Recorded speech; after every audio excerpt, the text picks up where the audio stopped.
I can't wait to do this interview with Scott Zide. We just spent some time backstage catching up and getting to know each other a little bit better. And really looking forward to this conversation. We both are running similar kinds of companies, and both are private equity backed. And I think we both have learned a lot through our travels in franchising and home service franchising. So really quick, just do a quick intro. This is the Home Service Summit. All the content and all these interviews we do every month on the first Thursday of the month are all about bringing you learning and some of the best stories about how to franchise a home service business. And we always enjoy having you all join us live or afterwards through YouTube. And my name's Scott Abbott, the founder and CEO of Franchisor Franchising. Quick plug, we have our in-person Home Service Summit on September 20th to the 22nd.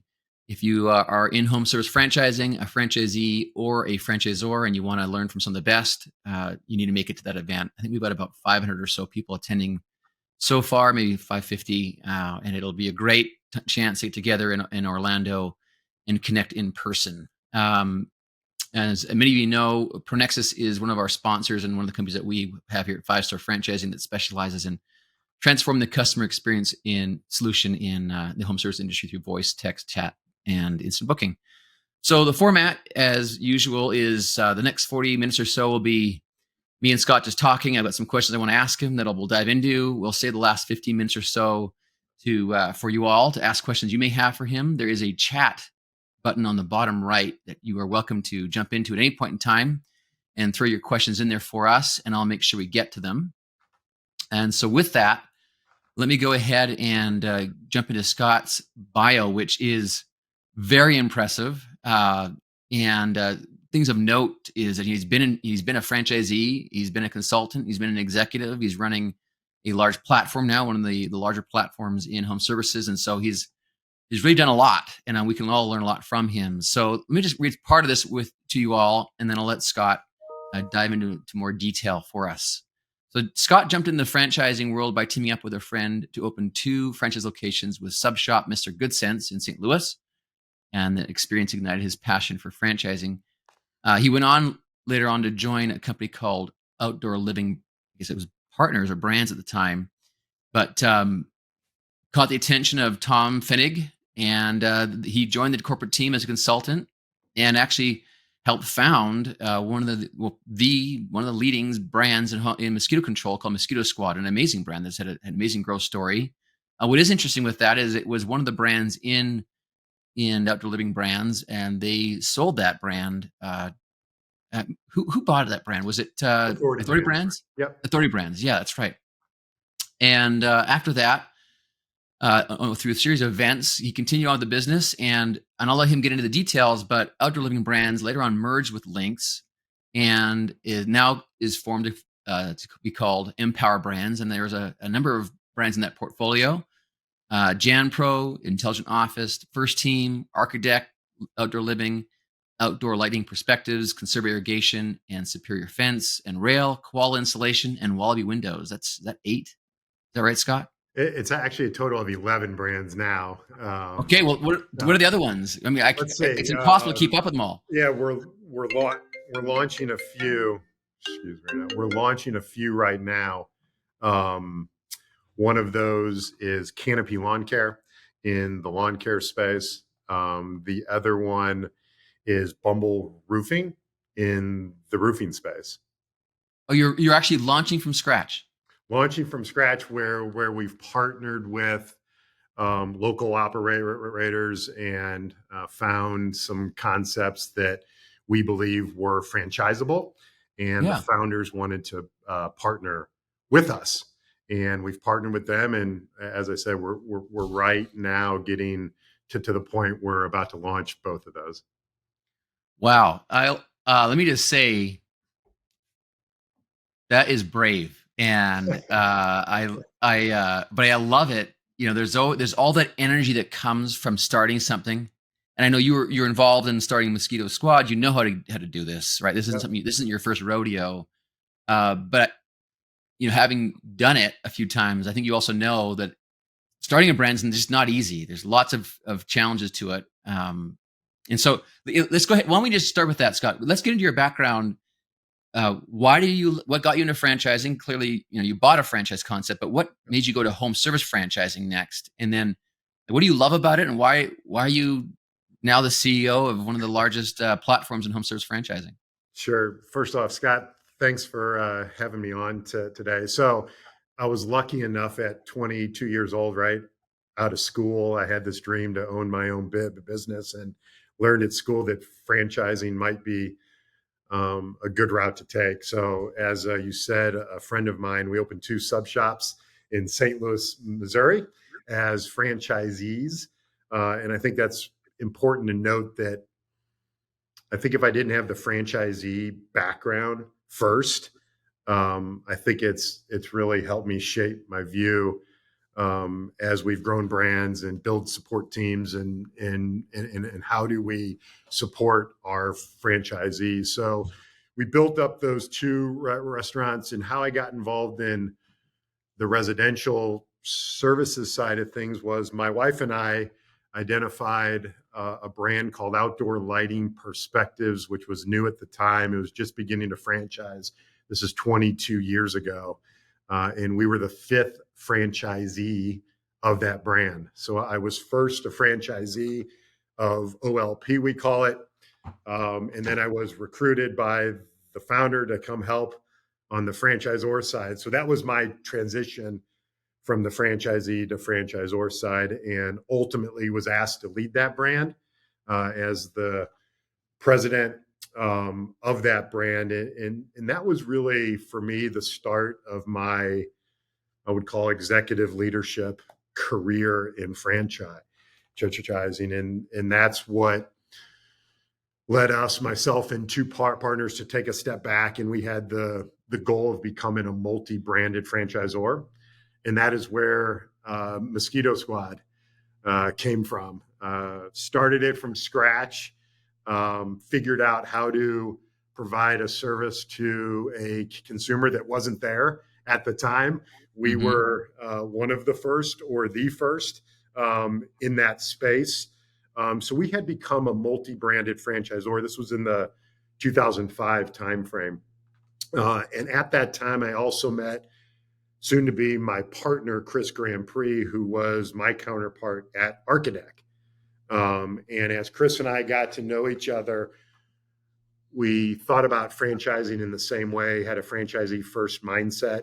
And ultimately, we co-founded Outdoor Living Brands, which was a multi-branded outdoor home service platform. And this was back in the 2008, 2009 timeframe. And our goal was to certainly scale the current brands we had at the time, but then also either acquire or start other brands in the home services space, but focused on the outdoors. That was the strategy at the time.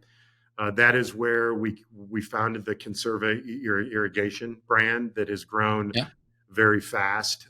So we built Outdoor Living Brands for 10 plus years. We did divest Mosquito Squad in 2018 to Authority Brands, that has done a fantastic job with that brand. And ultimately, once COVID came, we didn't know what was going to take place, just like everyone else. And as we all know, in the home services space, there was a lot of momentum, demand. We were breaking record months. Franchisees were growing, and it actually allowed us to take a step back and think about, how could we put the foot on the gas? How could we accelerate our growth? How could we become a larger multi-branded platform quicker? And one of the ways we wanted to do that was to bring in some capital by partnering with a private equity firm that could support us, bring the resources to bear, and help us expand and grow even more. And by going through that process in 2021, we built a relationship with Lynx Franchising. And Lynx was similar to Outdoor Living Brands, but all of their brands were on the commercial side of things, the B2B side. And as we got to know the team at Lynx, they were private equity owned. There was a strategic fit, meaning we would be able to diversify ourselves even more and Mm-hmm. not just be home service based, but also B2B commercial, which has worked out very well for our residential brands because they have begun to expand into the commercial space as well. And the cultural fit was there too. And that was obviously really important to us, that if we were going to partner with someone, we wanted to make sure the values, the franchisee first mindset, we were aligned there. And so we partnered in September of 21 was Mm-hmm. when Outdoor Living Brands and Lynx came together. And ultimately I was named CEO, and it's been about 16 months ago now Congratulations. Yeah. that I've been in this seat. And one of the things that I realized right out of the gate while we partnered, the organizations and the teams were still working separately. We weren't unified in the way that would help the organization, help the franchisees, help the brands. So one of the things I did pretty quickly was begin to explore rebranding ourselves under one name, one mission, values that were aligned, and that is where Empower Brands came from.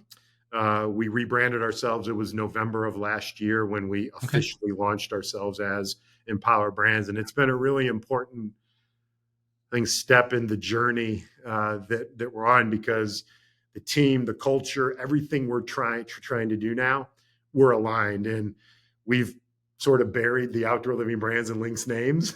You won't hear that in the halls here, Yeah. and it has been a really important step. I think it's been a successful step for us. Everyone is proud of who we are and who we're going to be over the next 3 to 5 years. So, Scott, that was as fast as I could go in telling the journey of where I am, where I've been, and where we are today. Well, I've got all kinds of questions for you. I've got a couple I want to just dive into. One is you mentioned how your experience as a franchisee, both in a restaurant concept and then with OLP, outdoor lighting Yep. perspectives, right? Yep. Kind of informed or has been a big part of how you approach franchising. You mentioned franchisee first. I think it says that behind your head there. Is that what it says? People first. Oh, people first. Okay. That's yeah. Uh, One of the you mentioned franchisee first. What does that mean? Maybe just dive in for us. Like, what would you say would be the biggest things that you were takeaways that are kind of formed who you are as a leader now in the organization from having been a franchisee, and it's formed a culture set that you're creating an Empower. Like, what's different? What's the big takeaways that you could share with us? I think it boils down to, for me as a franchisee, and keep in mind I was 22 years old, not a lot of life experience. So one of the things that I realize now is the franchisor at the sub shops, the way they built a relationship with us, the way they were focused on our success, the way they trained us, the ongoing support, everything they did, it was very intentional to focus on the goals that we had as the franchisee. And that sort of became instilled in who I was, and be focused on what are the goals of franchisees? Why did they get involved in business ownership with one of our brands in the first place? Uh-huh. And what are we doing through our training, coaching, mentoring, our support to drive toward the goals that they have? And if we stay focused on that, and that's why I say franchisee first, if we stay focused on those goals, my belief is we just get drug along as the franchisor. And if you are focused on the success of the franchisee and doing everything you can to drive that success with them, then you do get drug along because of the relationship and the structure that we have. So it was really about being authentic and being real about the relationships that you build. And I think if you were to validate with our franchisees across the brands, one of the things you would hear is that we are authentic and we're real. And that's because it's just who we are. It's who I've Hmm. been my whole career. When I took on building the leadership team here, it Hmm. was one of the traits that I was looking for. It was toward the top of the list because franchisees, and we've all been in franchising, credibility, trust, all those Yeah. things. It's so important because franchisees, they're investing in a system, they're investing in a brand, and they have to have trust in that because they Yeah. will then follow that. They will follow you. So that's hopefully that answered your question. Yeah. Yeah. As you're speaking, I mean, a lot of the things you're saying resonate. It's funny because some of the values we have at Five Star are literally some of the things you've just said. Like one of our values is real, being Mhm. authentic. And it's like literally one of the things we put up on our wall and talk about all the time. And so I think it's probably because, and the similarities that we both lived is that it's inevitable. You have to go there in franchising. Partnerships, as you mentioned, I always say trust is earned in inches and lost in miles. And in franchising, it's so much more true. In all relationships, it's that way. But in franchising, it can be 2 miles at a time instead of Right. 1 mile, because trust is like the center point and the foundation to everything in franchising. And so it's great to hear that. I want to maybe talk about, and I'm sure some of our listeners are curious about this because some of them may be looking at some point to be acquired by you, and it's something I get asked frequently. You mentioned and talked about culture and how you pulled together Links and After Living Brands, and then you've now become the CEO, pull these two companies together, reset the table and the value system. Eliminate the prior to brands. Um, as you were saying that, I got to thinking about my very short stint in corporate America. I spent a year and a half at BDO Dunwoody. It was an accounting firm.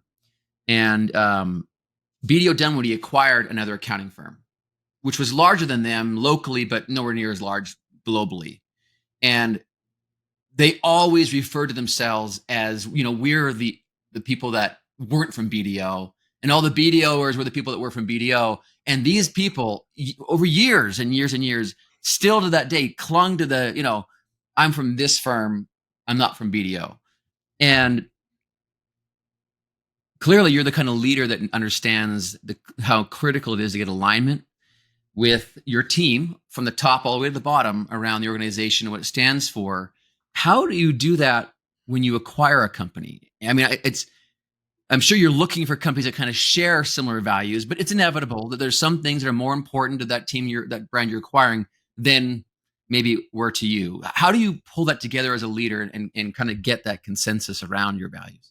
Yeah. So we've had some acquisitions over the last several months. So we've gone through this. So one of the things that we have focused on from an integration standpoint is exactly that. It's actually one of the pillars of our integration is the cultural piece and the alignment of that.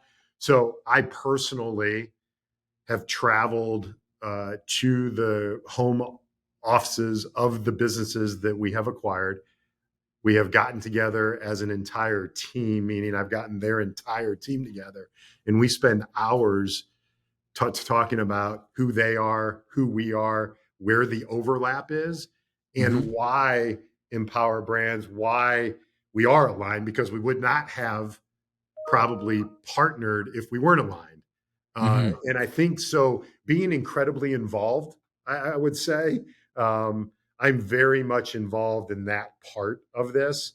Yeah. And, I'm able to tell the story of why they are part of Empower Brands, what Empower Brands can do for them as far as their career and their career advancement, and why they may have an opportunity to work on other brands.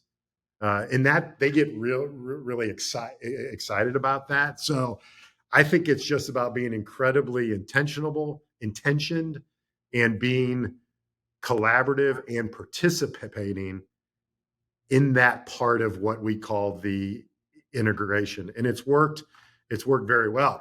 Now, after that, there's continual communication, and there's a lot of things we do where the Empower team is probably they're doing more than maybe they have to Mm-hmm. to involve, include, and be a part of that new brand and that new team. So it's we go overboard, and it's an intentional approach, and we want the new team, the new brand, the new franchisees. We do a town hall Mm-hmm. at the 1 month mark. We wait a month and we do a town hall with all of the franchisees of that new brand, and we talk about who we are, but there's a significant Q&A involved in that. Yeah. And it's open book. Ask us whatever you want. And there's typically some great questions that come out of that. And the ultimate goal of that is to, again, show the franchisees we're real, we're authentic, we have a plan. This Mm. is why your brand is such a great brand, why it's such a great fit. And here are the things we're going to do. And here are the things we can bring to help bring value to you, the franchisee. So Yeah. we've done it a few times. There's an approach we take, and we can always improve, but it seems to be working well. Uh, so we're about to embark on our annual convention. Mm-hmm. This is the first time that we bring all the brands together at one convention. Uh, Prior to that, everyone had their own. I'm curious, do you bring all your brands to an annual convention? All your brands attend the same one. It's the Empower Brands convention. Or does each brand have their own convention and then they also do yours? Yeah, so it's been an evolution. So outdoor living brands, we always brought all the brands together. So we've Yeah. been doing that for 10 plus years. So we've had a multi-branded convention. In February of 24 will be the first time that Empower Brands, Yeah. all Okay. 11 brands, there'll be about 1,300 of us there, where we'll be bringing everyone together. So we haven't done it at the Empower level yet. Yeah. In That's February coming. we will, but we have found through the outdoor living brands experience, the more cross pollination, building relationships across brands. One maybe small piece of advice: at lunch one day, have everybody sit together either by city or state, Great because idea. what it does, it forces the brands to get to know each other, the franchisees that are in the same locations, and they start to build what I would call a mini networking group. And that's where the real value for the franchisees can come, of why Yeah. am I part of this multi-branded franchise organization? Well, it really starts at the local level. So it's been the multi-branded approach has worked very well, and I can't wait for February of next year when we'll have all 11 brands together at one time. Yeah. That's going to be awesome. Yeah. And so we're going through that ourselves here in just a couple weeks. Yeah. Um, Well, good luck with that. yeah. Yeah. Let me know how I can help. Yeah, yeah. I'll let you know how it goes after it's done. We'll have plenty of learnings, I'm sure. We've been doing conventions forever, but to pull the brands together, and also to get to make sure that brands see the vision and the value from having that association. It's a great tip to make sure that they are networking locally. Um, I want to maybe just dive in a little bit more to talking through like the details of this, right? So let's say you buy a brand and you could pick any one of those you just bought, and you go through this process of bringing them together. You're doing town halls, you're communicating with the franchisees, you're spending time with the team members, and you're creating that cohesion and that connection that's necessary to have a team come together and perform. And I think we all understand that. What do you do when, like, do you find yourself modifying the value system of Empowered as you incorporate or do you expect the brands you acquire to absorb and take on the culture of Empower Brands? The ones that the acquisitions that we've done, the cultures have been aligned enough that Okay. there's not a significant change when we talk about, well, what they're a part of now and Okay. what Empower stands for and the vision or the culture that we have. We take an approach where our first 90 days after an acquisition, we're trying to learn. We go into a learning phase. We don't just jump in and try and change things or instill this or do this. We do want to learn for some longer period of time. Then it's more about how can we work side by side with that brand team or support team or whoever it might be and fill in the gaps. See Yeah. where we can add value. We acquisition criteria for us, Scott, is we want the founder to stay on board. It's actually one of the criteria we have. We Oh, neat. typically, and we have not yet acquired a brand where the founder of that business does not stay with it. I think Yeah. it's in part because I've been a founder multiple times, and it's Yeah. really important that that institutional knowledge is there. The franchisees, in part, join the system because of the founder. So it's really important to us that we partner with that founder. So there's a lot of collaboration with that founder to make sure that Empower doesn't, we don't overstep our bounds. There's a managed approach to how we begin to, I guess, instill some of the values, the approaches, the systems, some of the things that might be different at Mhm. Empower compared to what they have right now. That's super, super helpful. I've got a question here. I think it's worth just asking now instead of later on from Matt. Uh, Thanks for joining us, Matt. Great question. When starting a new brand, what does a leadership and support staff team look like? Do you have a basic plan for the number of total home office employees needed during the initial launch and the first year?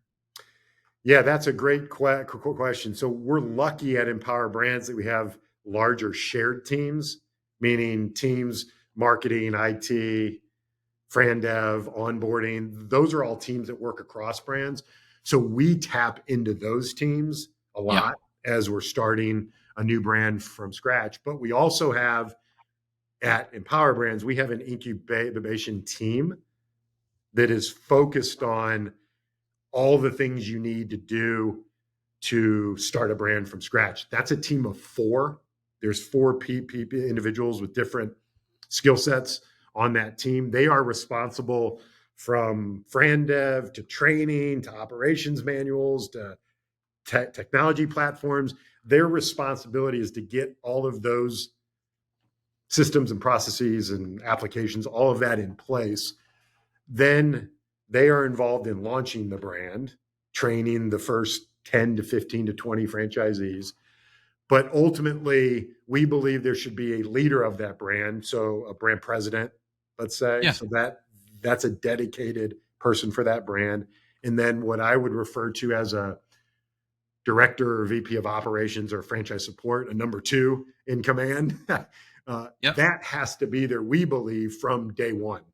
So Mm. those are two dedicated members of the team that are really launching and driving that brand in its first 6 months or so. So that's a really important piece of this. So the question was how many dedicated team members? We know there has to be two right out of the gate. We have Yep. an incubation team of 3 or 4 that's helping, and then we tap into all of our shared teams. So you said it's a heavy lift. This is Yeah. not something you just spin up and it happens. It takes a long time. I'm a believer that you do not license your first franchisee until proof of concept is there. Yeah. You might have a company owned operation that's proving things out, Yep. and Yep. that all of the training, the support, the systems, All of that should be laid out. Will always need to be enhanced and improved, but you better have a starting point there. And if it's not there, you shouldn't license your first franchisee Yeah. until you believe it's there. It's got to be fully baked. You don't want to risk other people's capital like that. Right. We're better than that, I think, for sure. And you're better than that for sure as an organization. I'd love to give some of our listeners a peek under the hood of what it's like to be owned and run by a private equity firm. And so I think it'd be worth it just spending some time on that. You've gone from owning your own business, starting your own business, running a large, an outdoor living brands group or platform with outdoor brands only, now being part of and then be acquired and merged with a platform owned by private equity. Yep. I think you mentioned MidOcean is the backer. Yep. So what changed? If you could maybe give us like 2 or 3 things that you could think through about what changed from when you went from being privately owned, founder run, managed, to now private equity owned, official board, right? Yep. What changed in your business that you could share with our listeners? Yeah, I think first, resources. I mean, obviously that's one of the reasons that you partner with a private equity firm to allow yourself to do things you couldn't do on your own.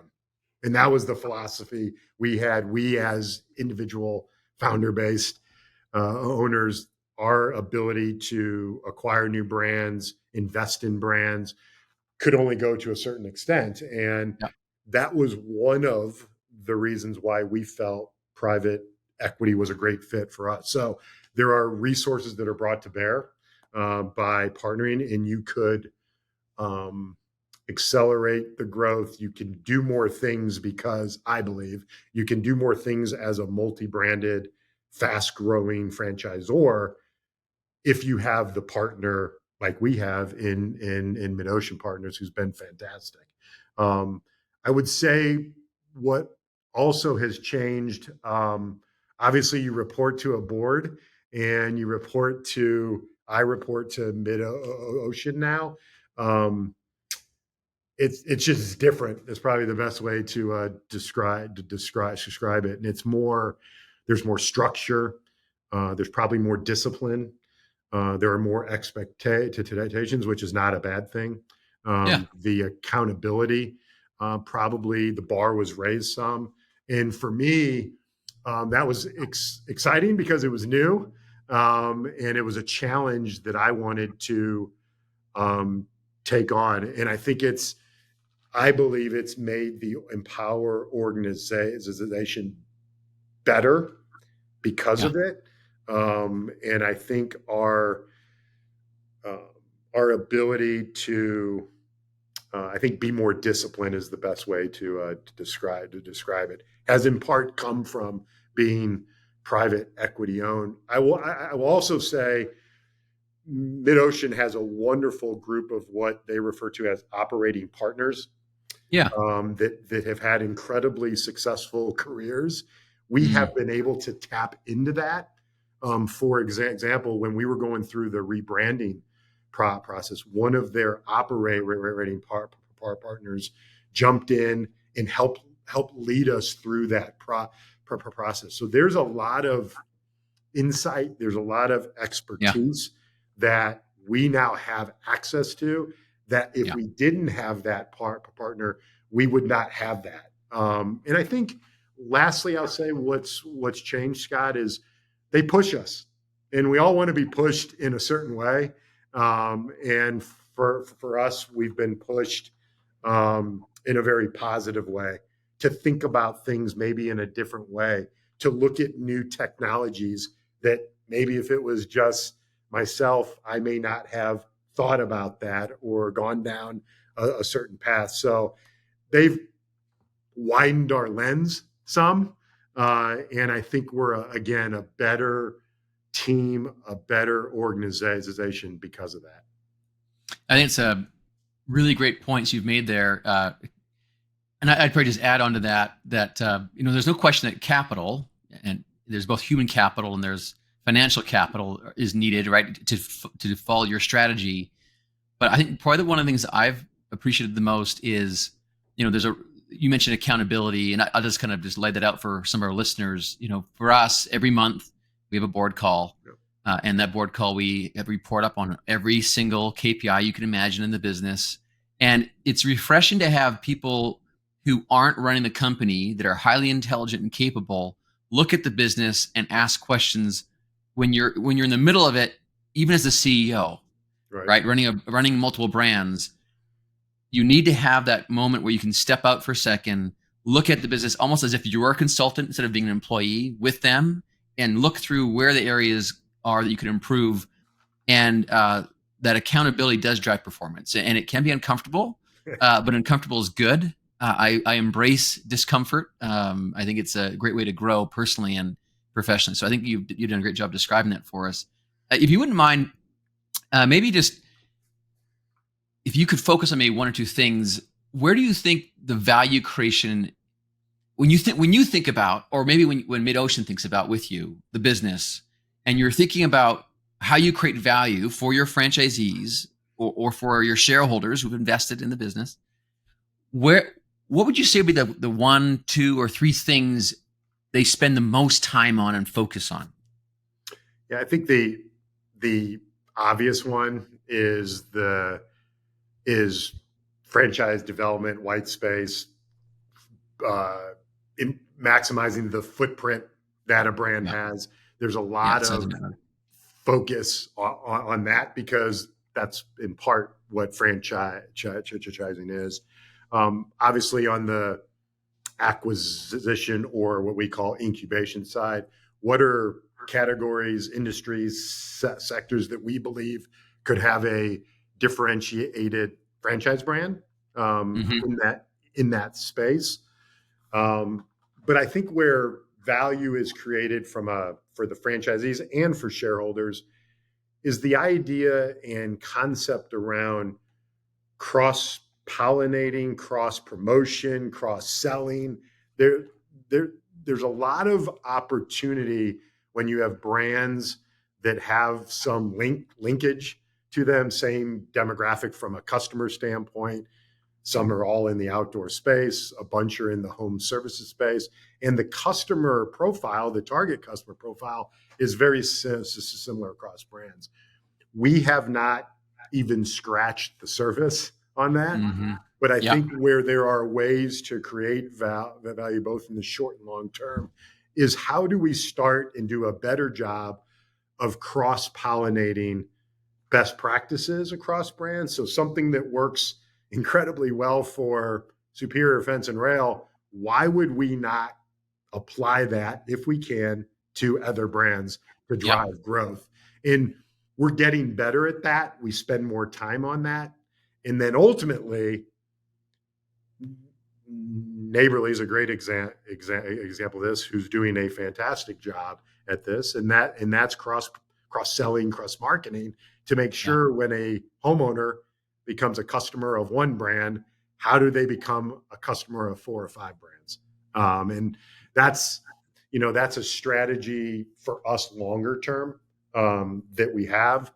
One interesting point for us at Empower Brands is, while we have residential brands, we have B2B brands as well.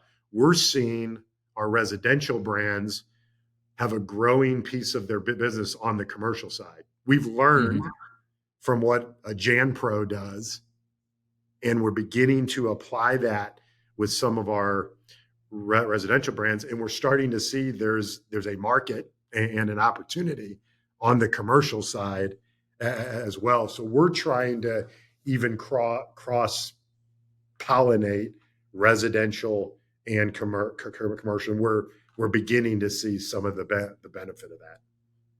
And there's the you hit on it, right? The holy grail value creation. It is at the customer level, the customer experience level. We've been a part at ProNexis of that, actually, for Neighborly. We've helped them with some of their cross-selling across, I think we do 8 or 9 brands on our ProNexis platform. And, we'll take calls. And part of the script literally says, as we're taking the call for electrical service, by the way, we have the following services in your marketplace that you could offer. Did you need any of these? And it's like literally part of how we're presenting on the very first call. Now, in saying this, and this is probably because it is the holy grail. It's the pursuit of, I think, any brand that's got a platform. But I'll go back to my very first conversation in 2010 with Dina Dwyer. At the time they had 6 brands. They wanted to buy Five Star Painting. We ended up selling to them in 2015. And in 2010, maybe 11, I asked her, "You've got 6 brands. Are you cross-selling?" Like, and the brands are so similar. Like, Right. I would think that'd be the first thing you'd be thinking about. And she said to me at that point, "Oh, we've tried, but like franchisees just don't want to cooperate."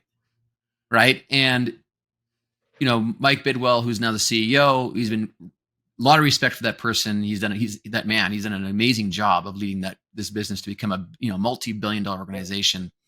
And only in the last couple of years, so, 2010, it's now 2023, 13 years later, and they've been working on this since about 2017, 2018. They've been working towards that holy grail. So years and years of effort are finally culminating into this opportunity. And I think it's probably just worth us talking about what brands need to do to prepare for that. So if there's a listener on this call who owns a home service brand, I think, you're looking for it. Every brand's looking for it. Although anyone that's smart, that's looking at the business, knows there's value creation that's done at the customer experience level. What should brands be doing today to prepare themselves to take that as an opportunity, or to, if they want to be acquired, make that be part of the conversation from the beginning? What should they be doing? What should they be working on at their level?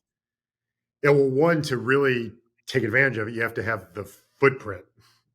Obviously, you have to have certain size and scale and enough footprint. But I think data becomes a critical piece of this, because you have to have data that is organized and structured in a CRM or whatever technology platform there is, because the whole cross promotion, cross selling, cross marketing doesn't Yeah. really work unless there's technology behind Yeah. that. And the data has to be housed in a certain way. It has to be structured a certain way. So the cleaner it is, we cleanse our data, the cleaner it is, Yeah. the better off you're going to be someday down the road, where technology is and I'm sure Mike or someone who was involved in figuring this out, I'm sure this was just as much a technology project as it was Absolutely. a marketing one. And when you get to the technology part, data becomes, a really, really important piece of this. So if I was a young brand and 10 years down the road, I was going to be acquired and we want to cross promote, cross sell, start now. Make sure you Yeah. have the data, the platform, the technology that will allow you, and there's value in that if you're going to Absolutely. be acquired, to make sure that the valuable customer information that you do have, it's there, it's structured, it's clean, Yeah. all those things. I would say that's probably the biggest piece of advice I could give if you're a really young brand. And then, as we all want to do, grow the footprint Yeah. as quickly as you can, and do it the correct way with the right franchisees. Yeah. I'm going to dig into this for a second, because it's something that we talk about all the time. And there's some specific points, right? Scott mentioned you need a solid CRM that allows you to dig into the gold, which is the customer information. It's got to be clean, meaning you got to have a first name, last name, an address, a zip code, a household income, job size, clothes. You have to calculate all the most important KPIs that are important to a franchisee. The CRM has to support. Beyond that, you need to be in a position where that data can be exported and usable and so what we do, I'll share this with everyone, is we have a data warehouse. Yep. All of our brands dump all their data into this warehouse. I have 3 full-time business intelligence analysts whose only job every day is to go through that entire database and just mine it, go through it, clean it. One of the most important pieces I see often done by mistake by franchise brands, they don't lock down source codes, like where the lead came from. So you have franchisees just putting in, I found them from lawn sign, they spell it differently. And they put in there's 15 versions of lawn sign together, separate, spelt wrong, vehicles, and they have like a list of like 150 sources of where their leads come from. This has got to be something that's manageable down to like 15, 20. So you can actually take this data and analyze it. It's good on many levels. It helps the parent company know what's going on, but for the franchisees as well to know what the return on investment is, they have to know where the lead came from, and they have to be able to compare across all their franchisees. So getting that right at the beginning, I can't tell you how important that is. It's something that we obsess about. We lock down ID codes, we make them unique. We don't let franchisees insert new ones, and so that is, I think some really good advice that Scott's given you here. I've got a question here. I want to get to in a minute, Johnny. If there's any other questions people have, please load those into the chat. We'll make sure we get to them. I do have another question for you, though, Scott, from my own list I want to jump into. So have you found ways to create value for your franchisees through your portfolio brands? You mentioned, networking and pulling and some cross-selling hints and maybe some business to B2B work that you're sharing across brands.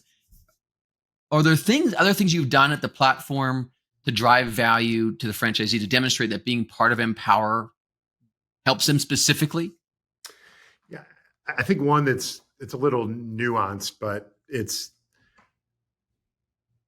if they had their own brand and their own brand support team, the franchisee may have had a marketing team of one or two, right? If they were their own brand. What we have found is that franchisees, when they learn about Empower and they become engaged with Empower, and you have a marketing team of 15 that you can tap into, a digital team, a creative team, a strategy team, when they realize the expertise in the breadth of support or the support they can tap into, that is a huge value to the franchisee, because they don't realize, or they don't know what they don't know until they tap into it. Like, wow, so I believe we have deeper support. We are able to have a more skilled talent on our team because of our size and scale. Mm-hmm. And that's made a big difference for us. So I think there's inherent value for the franchisee simply because they have a broader, more experienced, skilled support team that they get to tap into, versus if it was just their brand by themselves. And that is, again, it's nuanced, but I think that's made a significant difference. And then the other one, which is more of an obvious one, is we do have, it's not a huge percentage, it's 15 or 18% of franchisees that own multiple brands.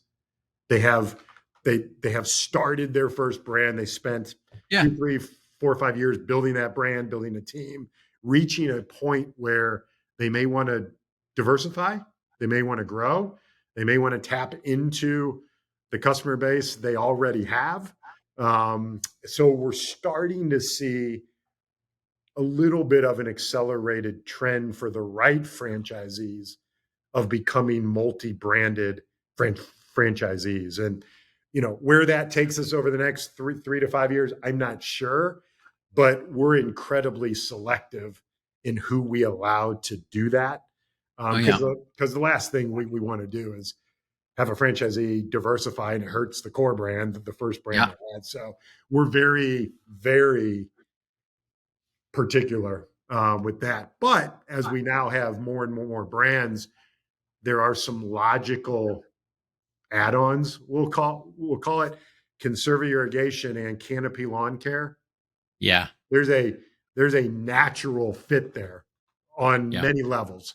So we're trying to find ways to help franchisees achieve the goals they have, not just through the existing brand they have, but maybe there is a add-on brand that can help them exceed the goals they have. Yeah, expand their product line, right? Yeah. I mean, it's a natural extension.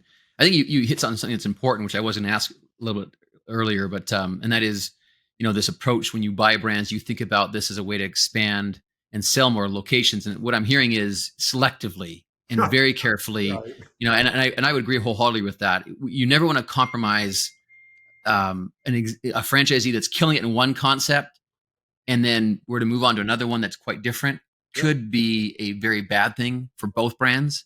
And not just that, but I think I don't know if this is true. I think some of the franchisees of some of the brands we've acquired maybe thinking one of the reasons we bought them was so we could sell them another one of our concepts, when that's never been further from my mind. Like the Right. last thing I'm thinking about is how I can sell another franchisee another concept.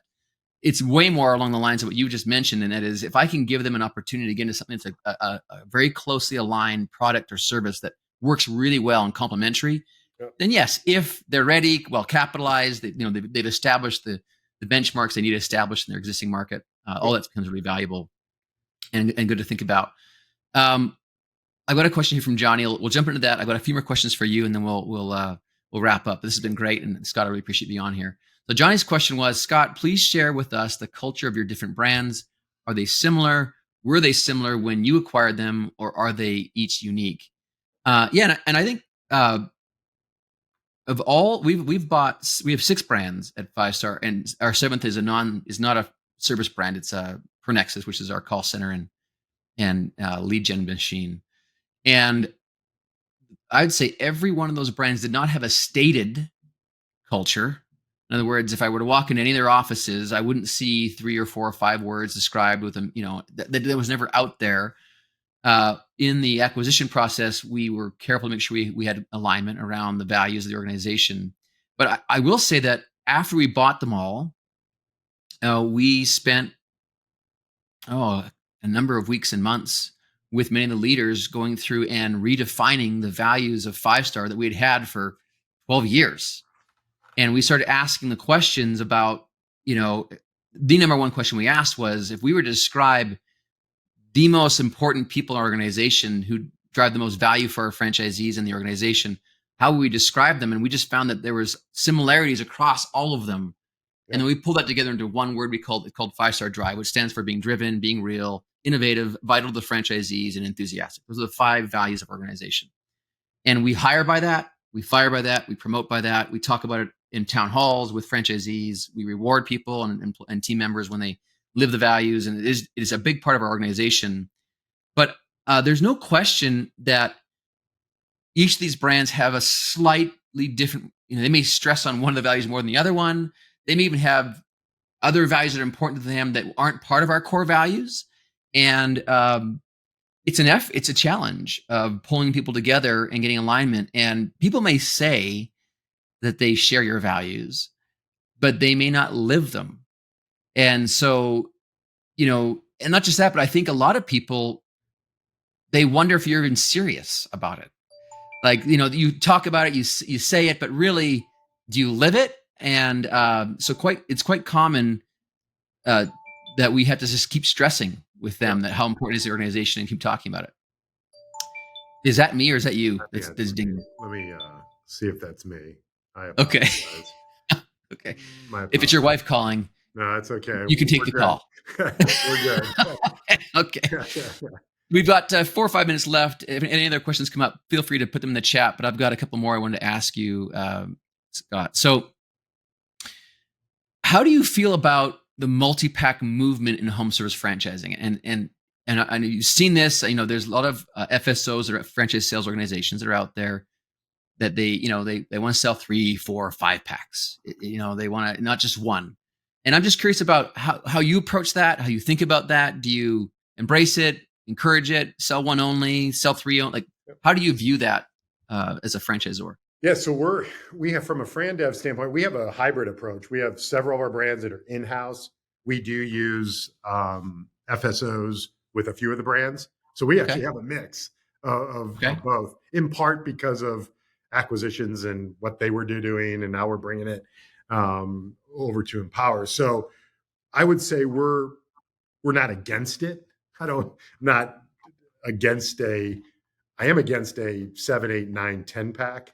I will say that. I think we have tried to align what is the total franchise fee for the territory that someone is going to license, so that it's a 2 pack or 3-pack and it's $89,000.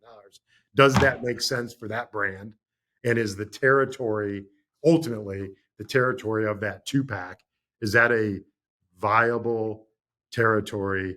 And do they have enough opportunity based on the whatever criteria that is to achieve the goals they have, reach or surpass the AUVs of that brand? I mean, I'm not as caught up in the 2 or 3-pack as I am making sure that 2 or 3-pack is of a size and the investment is in line with where we believe it should be, or the industry says it should be for that franchisee. So we have some brands where we're selling 1 at a time, and that's how it is. And we have brands that we're selling 2 and 3-packs, sometimes a 4-pack on the outer edge.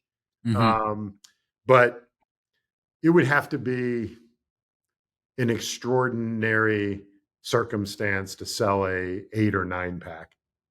Yeah. But my philosophy is not, we only do 1-packs, we only do multi-packs. We're doing it in a hybrid way. And I think there's pros and cons of both, but ultimately it boils down to is the territory that the franchisee is licensing. Yeah. Is that the right territory for them based on their capital and their skills and their goals for them? And whether that's 1 or 3, that's a decision we try and make through the process itself. Yeah. That's great answer. I think we were in similar boat there. I'm curious, you mentioned you've got a couple of your brands that do use FSOs. Was that because when you acquired them, they already had a relationship that was existing, or did you decide to go with an FSO after buying the brand and then partner with somebody? Combination of both. So I would say when a brand is in its incubation emerging phase, when it's young, when it has 25 franchisees or less, let's just say, we have experienced that by partnering with an FSO for those younger brands, that they are able to, if you're able to not rely on franchise fees to fund your operations, that they can, with the right partner, they can accelerate the growth of that brand. If you can support and train and keep up with it, we have found they've brought the right candidates, the right franchisees, and they've done it in some cases at a faster pace than we could have done with our in-house team. Now, you have to invest a lot more and it costs a lot more to go that route, but it really depends on what your goals are as the franchisor. We're at a size and scale where if it's a young new brand, over a 2 to 3 year period of time, we'd like to see rapid growth, and we're willing to put the support team in place and everybody in place. So an FSO might be the right route for us to experience that, put the foot on the gas and grow rapidly in a thoughtful way that we probably could not have done that on our own. So that's sort of the calculus there, whether right or wrong. Yeah, I think there are great organizations out there that do this professionally, specialize in it, and I have seen a lot of success especially with home service brands. And so, if there are any emerging brands on this call, definitely something to consider. And there, Fastlane is a great example of a brand or a team that we've used. I was just on the phone with Nick Sheehan the other day at Repum, and they're a great organization. There's a number of them out there that do great work, and I would highly recommend them. So. This has been a great conversation, Scott. I've learned a lot myself. I've taken all kinds of notes, and I really appreciate you giving us this time. And so thank you so much for joining us, and I look forward to seeing you in person. Thank you.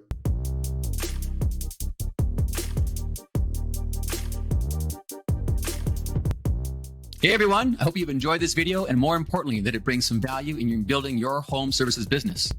If you'd like to access more of this amazing content, like and subscribe below. If you'd like to be part of our live recordings and get involved with the speakers and myself, click the subscribe to calendar button or the link in the description to get updates to future events.